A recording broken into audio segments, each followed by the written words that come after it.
നമുക്ക് അടിപൊളിയായിട്ട് തോല് കളഞ്ഞിട്ടുള്ള നല്ല സൂപ്പർ കൂർക്ക ഇട്ടിട്ടുണ്ട് കേട്ടോ. അതുകൊണ്ട് നമുക്ക് നല്ലൊരു കിണ്ണം കഴിച്ചൊരു ഉപ്പേരി ഉണ്ടാക്കിയാലോ.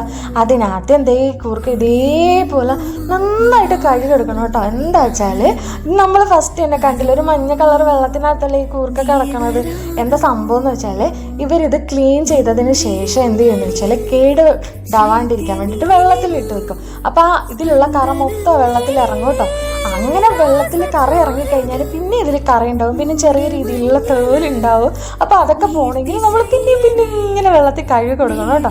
അതിനുശേഷം ഇതിനെ കട്ട് ചെയ്തെടുക്കുക. ഇതിൻ്റെ ഇടയ്ക്ക് വലിയമ്മ എനിക്ക് ഉള്ളിയുടെ തോല് കളഞ്ഞ് തരണുണ്ട് ഇതിലിടാൻ വേണ്ടിയിട്ട് കേട്ടോ. അതിനുശേഷം ജീരകവും നമ്മുടെ കുരുമുളകും കൂടെ ഒന്ന് ചതച്ചെടുക്കണം കേട്ടോ.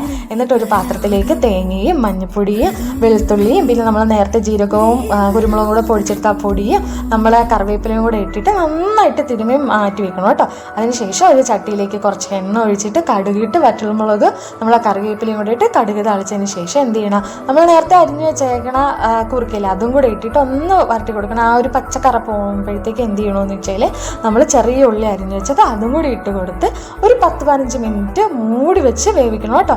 അതിനുശേഷം എന്ത് ചെയ്യണമെന്ന് വെച്ച് കഴിഞ്ഞാൽ അടപ്പ് തുറന്ന് നമ്മൾ നേരത്തെ അരച്ച് വെച്ചേക്കണ അരപ്പില്ലേ അത് ഇതിലേക്ക് ഇട്ട് കൊടുക്കുക.